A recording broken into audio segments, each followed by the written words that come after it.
우리가 부처님 말씀을 배우는데요. 왜 우리가 부처님 말씀을 배우느냐? 우리가 가려고 하는 목적지가 어디냐? 그리고 지금 어디쯤 가고 있느냐? 항상 이걸 점검하는 게 굉장히 중요합니다. 또 하나는 부처님 말씀이다 해서 불교라고 이야기는 하는데 불교가 사실은 같은 불교가 아니에요. 그죠? 그런 게 조금 있습니다.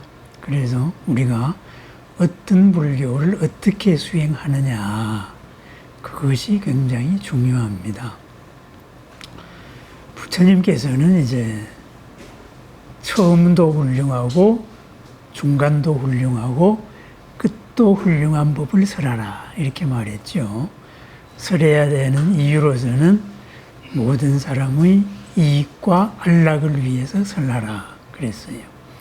그러면은 우리가 이익과 안락을 위해서 한마디로 불만족이 없고 고가 없는 삶이죠. 두카가 없는 삶이죠.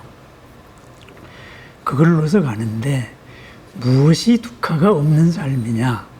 또 처음은 뭐고 중간은 뭐고 끝은 뭐냐? 이제 이런 얘기가 됩니다. 그렇다면은 처음과 중간과 끝 했을 때 처음과 중간은 우리가 살고 있는 현실입니다. 끝은 이제 궁극의 완성입니다. 그렇다면은 궁극의 완성을 뭐로 보느냐? 이랬을 때 그것을 열반이라고 보죠. 그죠? 열반이라고 보고 또 뭐 깨달음이다 이렇게도 이야기하고 우리는 지금 그쪽으로 가고 있는 과정이다 이렇게 되죠. 그렇다면은 궁극적으로 우리가 고가 없으려면은 어떻게 해야 되느냐, 그죠? 어떤 한계에 갇혀 있으면은 우리가 고가 반드시 생길 수밖에 없겠죠. 한계가 있으니까. 예를 들면은 우리가 이런 몸으로 우리가 안 죽고 싶단 말이에요. 그러면은 이제 부처님께서도 불사의 문을 여러 제 찾다고 하셨는데 이런 몸으로 안 죽는다 그러면은 고가 없겠어요? 고가 있지요. 왜냐하면은 이 몸을 유지하기 위해서는 뭔가를 먹어야 될 거 아니에요. 몸이라는 이 조건을 유지하기 위해서는 뭔가를 먹어야 되고 먹는다는 것은 뭔가를 동물이든 식물이든 잡아야 되고 계속 끊임없이 한계에 지어진 속에 갇히는 거예요.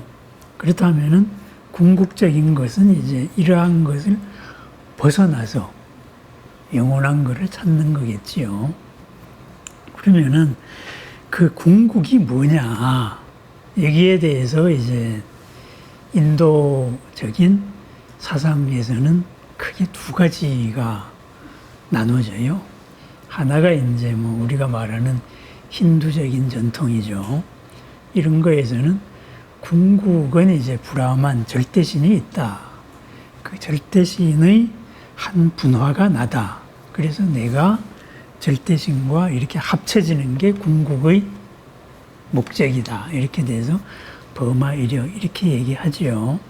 그런데 우리 부처님이나 또 그러한 힌두와 어떤 다른 흐름으로 이제 사문의 전통이라 그러죠. 이 사문의 전통에서는 그런 유일신을 부정하는 거죠. 궁극을 부정하고 내가 궁극으로 완성이 돼야 된다. 이렇게 되죠. 그러면은 사문의 이 전통, 이 자유로운 정신에서 살아남은 종교는 이제 불교하고 자연학교 두 개밖에 없죠. 예, 두 개밖에 없습니다. 그렇다면은 우리 부처님은 궁극이 뭐라 그랬어요? 우리 부처님은 정견, 생각을 깨닫고 나가지고 생각하는 방식으로 연기를 말씀하셨단 말이에요. 그죠? 궁극에 어떤 실체가 있는 게 아니고 그것도 어떤 조건 지어진 조건 결합으로서 이루어진 거를 우리가 실체로 한다. 그 조건에서 완전히 벗어났을 때 우리가 이제 열반을 얻는다. 해탈을 한다. 이거거든요. 그렇다면 뭐겠어요? 모든 조건에서 해방되는 거는 우리가 절대신이 되는 거, 범하위례하고 똑같은 상태일 거예요. 그런데 이쪽에서는 범이라는 절대신을 이야기하는 거고 우리는 이런 절대신을 이야기하지 않아요. 예? 결국은 뭐겠어요? 이 수많은 이 빛들이 온 방 안에 가득 차 있단 말이죠. 온 방 안에 차 있으면서도 서로가 서로를 간섭하지 않는 거거든요. 이래서 이제 그러한 것으로서의 완성을 의미합니다. 그렇다고 보니까는 그것이 현상적으로 드러나는 거는 이 태어나지는 거, 이런 이 조건 속에서 끊임없이 태어나지는 윤회에서 벗어나는 거고, 그죠? 이렇다가 보니까는 윤회에서 벗어나는 것이 최고의 가치다. 이렇게 돼서 그 길을 걸어가는 길이 있단 말이에요. 그것이 이제 사문 불교고, 또 이제 아라한 불교고, 남방 불교입니다. 그래서 거기는 이제 수행 체계가 이 세상에 안 태어나는 기준으로 이루어져 있지요. 뭐 7번 온다, 1번 온다, 안 온다, 뭐 끝났다. 이런 거. 이런 식으로. 그런데 이 또 아까 이런 사문의 전통은 그런 건데 이쪽에 힌두의 개념은 뭐냐 하면은 절대적인 이런 신이 있기 때문에 절대적인 거에 내가 합치를 해야 되는데 그렇다면은 이 세상에 모든 존재하는 거는 이 신이 분화해가지고 신의 의도로서 이루어진 질서란 말이에요. 그죠? 신이 꿈꾸면서 생기는 세상이라고 그 속에서의 우리는 한 역할을 하고 있는 거거든요. 한 역할을 하다가 보니까 그 어떻게 해야 되겠어요? 자기는 자기의 역할에 충실해야 되는 거예요. 그래서 자기 역할을 벗어나면 안 돼. 그러니까 왕은 왕의 역할을 충실해야 되는 거고 왕의 다르마를 지켜야 되고, 그죠? 무사는 무사의 다르마를 지켜야 되고 농사 짓는 사람은 농사 짓는 사람의 다르마를 지켜야 돼요. 이렇게 되다가 보니까 거기서 신이 준 직업으로서 계층 분화가 이루어져요. 그게 이제 카스트예요. 그죠? 그럼 카스트로서 우리가 어떻게 살아야 완성을 할 수 있느냐? 모든 자기가 정해진 뭐 우리식으로 말하면 정해진 팔자대로 살되 자기의 다르마대로 살되 거기에서 여러 가지 번뇌의 감정을 붙이지 마라. 에? 그 원칙에 충실해라. 우리 감정을 안 붙이고 그렇게 하면은 그것으로서 완성할 수 있다. 이런 원칙이에요. 이러다가 보니까 힌두가 그 고상한 원칙 속에서 드러나는 게 그런 강렬한 계급성을 못 벗어나는 거예요. 그죠? 그렇다면은 힌두의 대표적인 성전으로 꼽는 게 바가바드기타죠. 그죠? 바가바드기타가 왜 고전이냐? 거기가 다르마에 충실한 삶을 살아라 이거거든요. 뭐냐 하면은 옛날에 어떤 임금이 있었는데 이 임금이 아들이 둘이 있었다 이거예요. 근데 첫째 아들한테 왕위가 가야 되는데 첫째 아들이 무슨 왕을 못 잇게 돼 있어요. 완전하지가 않아요. 이렇게 해서 이제 서로 협의해가지고 둘째가 이제 왕이 됐어요. 그죠? 그래서 둘째가 왕이 됐는데 문제는 이 둘째 왕이 빨리 죽었어요. 이렇다가 보니까 아들들이 있을 거 아니에요. 그러니까 서로 간에 충돌이 나죠. 아니, 그러니까 이 둘째 밑에 아들도 우리 아버지가 왕이었으니까 내가 왕해야 되겠다. 아니, 첫째 밑에는 아니, 그때는 그런 사정으로 인해 가지고 못했으니까 우리가 왕해야지. 이렇게 된 거예요. 이렇게 돼서 첫째 밑에가 왕이 됐어요. 왕이 되고 이제 둘째 밑에는 저쪽으로 이제 변방으로 갔죠.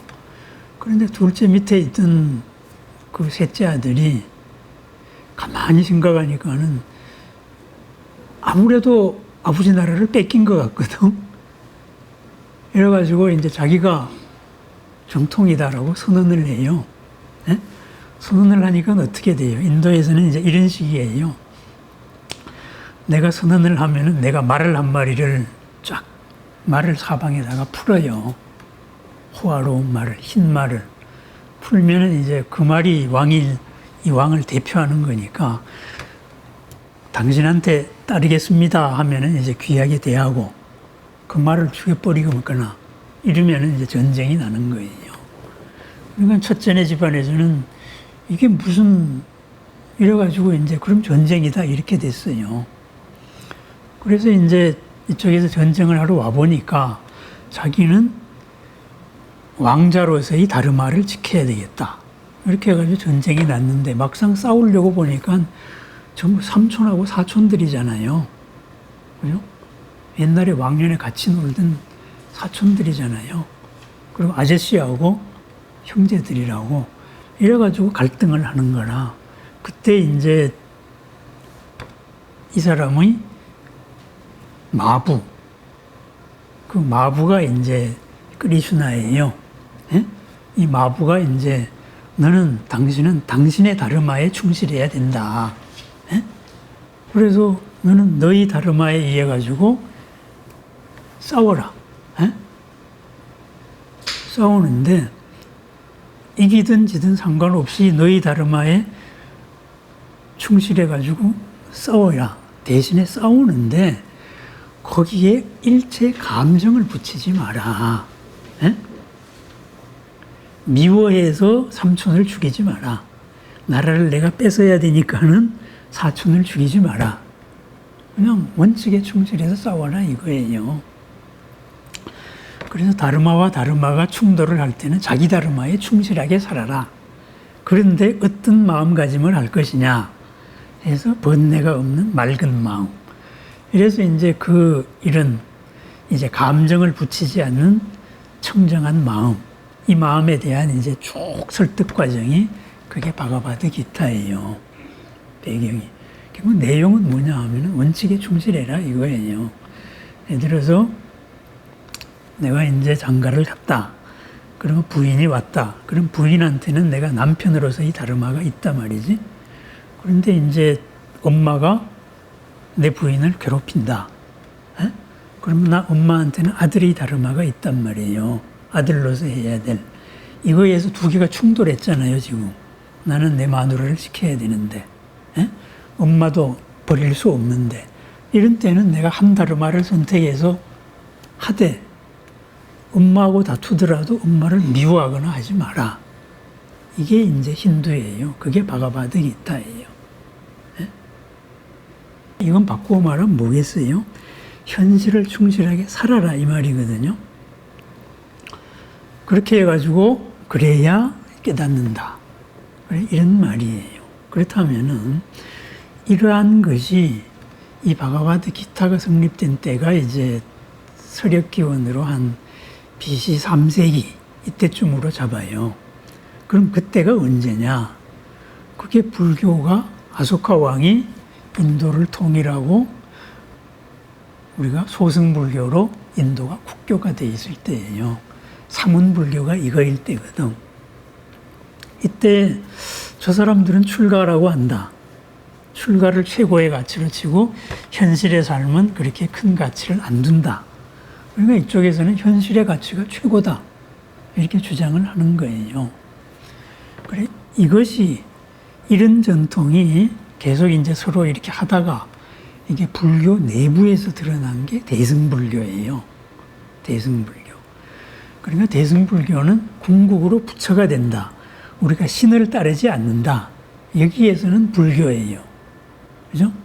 하지만은 이 현실의 삶이 중요하다.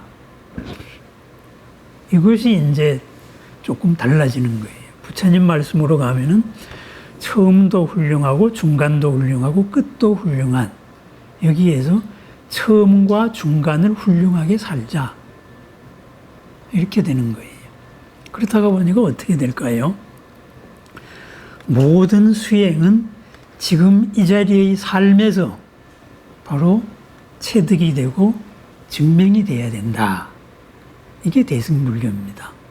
그러니까 대승불교에서는 최고의 덕목으로 내세우는 게 자리이타고 바라밀이잖아요. 그죠? 육바라밀. 육바라밀에서 마음을 열자. 보시. 예? 마음을 열어서 한편 먹는 거죠. 원칙을 지키자. 계율. 이렇게 나가는 거예요, 이제.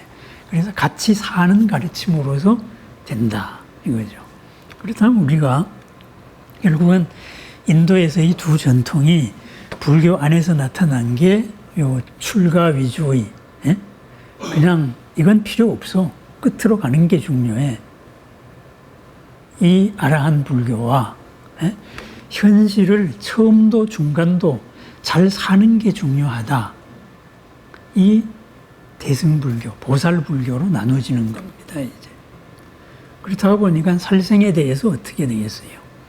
아라한 불교에서는 모기가 한 마리 왔는데 때려잡았어요. 살생이에요. 예? 그런데 보살불교에서는 어떻게 될까요?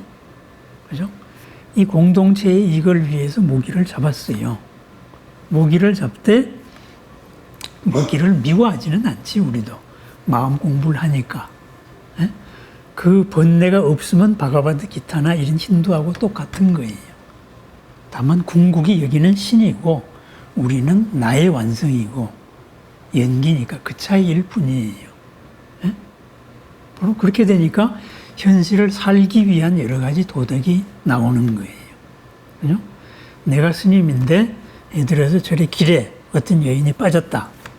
그러면은 아라한 불교 같으면은 그냥 이제 뭐 마음 편하게 잘 가세요. 이렇게 기도하는 것밖에 없어요. 왜? 내가 손을 내밀어 가지고 업을 짓지 않아요. 예? 그런데 대승 보살불교면 어떻게 해야 되겠어요? 할 수 있는 최선을 다해 가지고 끄집어내야죠. 살려내야죠. 그죠? 그래가지고 그런 인연이 맺어져 가지고 이 매듭으로 새로운 업이 시작되더라도 우리는 여기에서 해야 되는 거예요. 이렇다가 보니까 이런 뭐 아라한의 삶 불교하고 대승불교, 현실을 살리는 불교가 사실은 삶의 원칙에서 여러 가지 차이가 있는 겁니다. 그죠? 아라한 불교의 남방 불교의 계율에는 스님들이 농사를 지으면 안 돼요. 농사를 지으면 벌레를 죽여야 되니까. 그래서 농사 짓지 말라고 돼 있어요. 우리 대성에서는 농사 지어야죠. 에? 짓고 벌레 잡아야지. 이렇게 되는 거예요.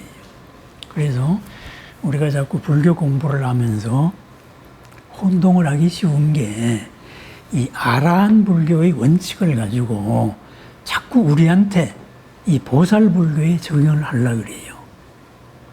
그것이 우리 스님들도 그 운동을 많이 한다 이거지. 그래서 그러한 거에 우리가 혼동에 헷갈리면 안 된다 이 말입니다.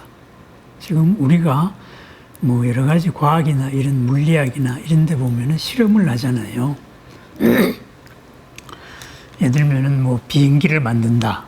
그러면 풍동 실험을 하잖아요. 그죠? 바람을 세게 하고 이렇게. 또 뭐 배를 만든다. 그러면 물에다가 띄우고 실험을 하잖아요. 그러면 수십만 톤짜리 배를 만들 수 없으니까 그걸 축소시켜가지고 실험을 한다고. 예? 왜냐? 과학의 원칙은 보편타당하니까 여기서만 작은 데에 맞는 건 큰 데도 맞거든요. 예? 그러니까는 모형을 축소해가지고 풍동 실험을 하든 아니면 파도 실험을 하든지 간에 거기서 나오는 수식값은 수십만 톤으로 키웠을 때도 똑같이 나타나요. 바꾸고 말하면 뭐겠어요? 우리들의 현재 이 삶에서 쓰는 마음, 삶에서 쓰는 하나하나에서 일어나는 마음가짐, 여기에서 이런 이제 번뇌를 잘못 나를 고로 이끄는 이것을 이렇게 제해 나가는 거, 이러한 수행이 대도를 깨닫는 수행하고 똑같은 거다 이 말입니다. 이것이 대승불교입니다. 그죠? 그래서 지금 오늘을, 지금 이 자리를 우리가 얼마나 더 넉넉하게, 더 보람되게, 나도 남도 이로운 공덕의 삶을 사느냐, 이것이 바로 깨달음의 길입니다. 그래서 이 대승불교에서 부처님을 뭐라 그래요? 부처님이 자비의 님이잖아요. 사랑의 님인 거예요. 사랑과 연민. 그죠? 그렇게 해서 자꾸 우리 불교를 공부하면서 이런 아라한 불교와 보살 불교를 혼동을 하지 말자. 나는 보살불교로서 이 길을 금생을 어떻게 잘 나가서 이 처음도 중간도 정말로 장엄하게 잘 나갈 거냐. 여기에 집중을 하자 이 말입니다. 자타가도 보면은 까마득한 옛날에 연등불 시절의 수메다 서가모니 부처님 전신이 서원을 할 때도 그렇게 나옵니다. 나는 내 혼자 깨달으면 뭐 할 것이냐. 수많은 사람들이 이익을 거쳐가지고 나는 깨닫겠다. 이렇게 서원을 해요. 그죠? 그렇게 해가지고 수많은 생을 거쳐서 금생에 성불을 하신 거예요. 그것이 나중에 이렇게 만들어진 게 보살불교입니다. 그죠? 현실을 사는 불교입니다. 그래서 오늘 하루하루가 바로 즐겁고 보람 가득한 공덕의 하루를 짓는 보살불교의 삶이 되기를 축원합니다. 네, 감사합니다.